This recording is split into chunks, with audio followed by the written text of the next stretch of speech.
집집마다 놓인 정수기, 아이들 손에 들린 학습지, 온 가족이 보던 백과사전.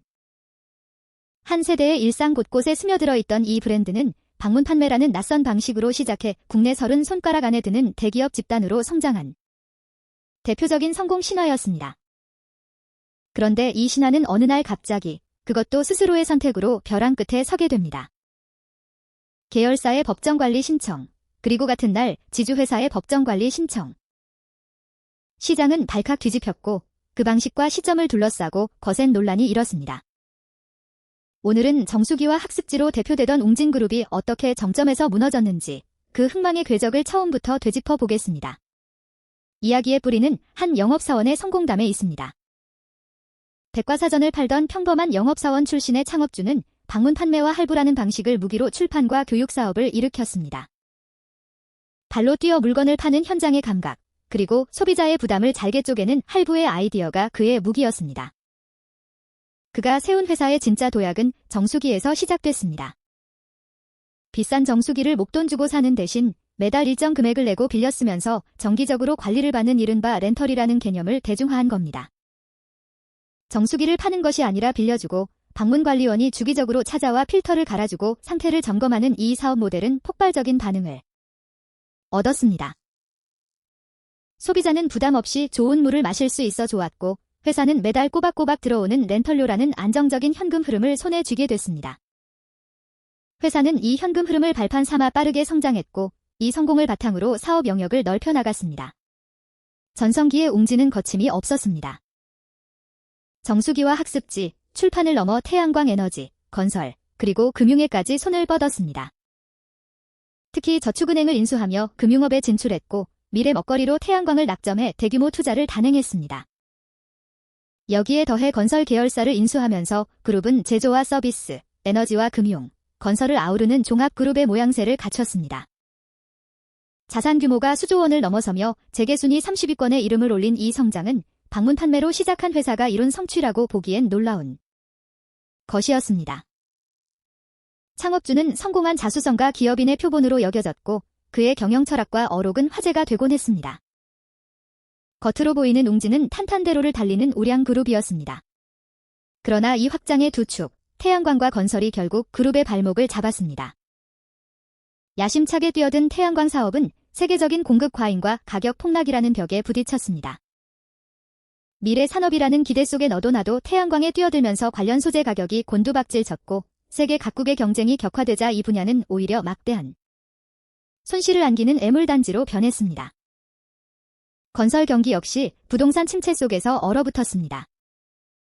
인수한 건설 계열사는 좀처럼 살아나지 못했고 이 계열사를 살리기 위해 그룹은 계속해서 자금을 쏟아부어야 했습니다. 정수기와 학습지 같은 알짜 사업에서 번 돈이 부실한 사업의 구멍을 메우는데 빨려 들어가는 악순환이 시작된 겁니다. 튼튼한 본업이 부실한 신사업의 피를 수혈하다 함께 쓰러지는 전형적인 위기의 그림이었습니다. 여기서 웅진의 위기를 더 깊이 이해하려면 지주회사 체제라는 구조를 짚어봐야 합니다. 웅진은 지주회사가 여러 계열사의 지분을 거느리고 그 지주회사를 오너 일가가 지배하는 형태였습니다. 이 구조에서는 계열사 한 곳이 흔들리면 그 계열사에 자금을 대주거나 보증을 서준 다른 계열사와 지주회사까지 연쇄적으로 위험에 빠집니다. 태양광과 건설이라는 두 부실 계열사를 떠받치기 위해 그룹은 알짜 계열사의 자금과 신용을 끌어다 썼고 그럴수록 건강했던 부분마저 병들어 갔습니다. 여기에 그룹 전체의 빚보증이 거미줄처럼 얽혀 있었기에 한 가닥이 끊어지면 전체가 함께 무너질 수밖에 없는 취약한 구조였습니다. 겉으로는 여러 사업을 거느린 든든한 그룹처럼 보였지만 안으로는 서로가 서로의 위험을 나눠지고 있는 살얼음판이었던 겁니다. 2012년 위기는 임계점에 다다랐습니다. 그룹은 유동성 위기를 넘기기 위해 알짜 계열사이자 캐시카우였던 정수기 사업 부문을 매각하기로 하고 협상에 나섰습니다. 시장은 이 매각이 성사되면 그룹이 급한 불을 끄고 회생할 수 있으리라 기대했습니다. 그룹의 가장 튼튼한 자산을 내다 파는 결단이었으니 그만큼 회생 의지가 강하다는 신호로도 읽혔습니다.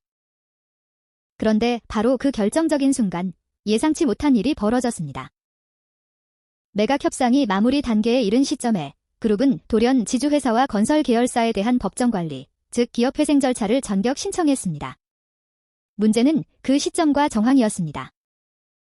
법정 관리를 신청하기 불과 며칠 전 계열사가 회사채와 어음을 발행해 자금을 조달했다는 사실이 알려지면서 파문이 커졌습니다. 곧 갚지 못할 것을 알면서도 시장에서 돈을 끌어다 쓴 것 아니냐, 법정 관리로 빚을 동결하기 직전에 자금을 확보한 것 아니냐는 의혹이 제기됐습니다. 투자자와 협력업체는 분노했습니다. 우량그룹의 회사채를 믿고 산 이들이 하루아침에 돈이 묶여버렸기 때문입니다. 재계와 금융시장 전체가 이 방식의 도덕성을 두고 들끓었습니다. 법정 관리에 들어가면 기존 채무가 동결되는 만큼 오너 일가는 경영권을 지키면서 빚 부담만 시장과 채권자에게 떠넘긴 것 아니냐는 비판이 거세게 일었습니다. 위기 그 자체보다 위기에서 빠져나가려 선택한 방식이 더 큰 공분을 산 겁니다. 이후 창업주는 검찰 수사를 받았습니다. 그룹의 자금을 부당하게 운용하고 부실을 알면서도 계열사를 부당 지원하거나 손실을 회피했다는 등의 여러 혐의를 두고 법정 공방이 이어졌습니다. 이 사안을 둘러싼 재판은 여러 해에 걸쳐 진행됐고 사법적 판단이 내려지는 과정에서 웅진이라는 이름은 성공 신화가 아니라 법정 관리를 둘러싼 논란이라는 꼬리표와 함께 언급되기 시작했습니다. 한때 자수성가의 상징이던 이름에 짙은 그림자가 드리운 겁니다. 그 사이 그룹은 회생 절차에 따라 뼈를 깎는 구조조정에 들어갔습니다. 캐시카우였던 정수기 사업부문은 결국 다른 곳으로 넘어가 새 주인 아래 독립된 회사로 성장하게 됐고 저축은행과 태양광, 건설 등 무리하게 버렸던 사업들도 정리 수순을 밟았습니다. 한때 수십 개에 이르던 계열사는 대폭 줄어들었고 그룹은 예전의 위세를 완전히 잃은 채 몇 개의 핵심 사업만 남긴 축소된 모습으로 재편됐습니다. 방문 판매로 이룬 신화가 무리한 사업 확장과 그 뒷수습 과정의 논란 속에서 산산이 조각난 겁니다. 이 사건은 당시 시장에 또 다른 충격을 안겼습니다. 우량하다고 평가받던 기업의 회사채가 순식간에 휴지 조각이 될 수 있다는 사실이 투자자들의 뇌리에 깊이 박힌 겁니다.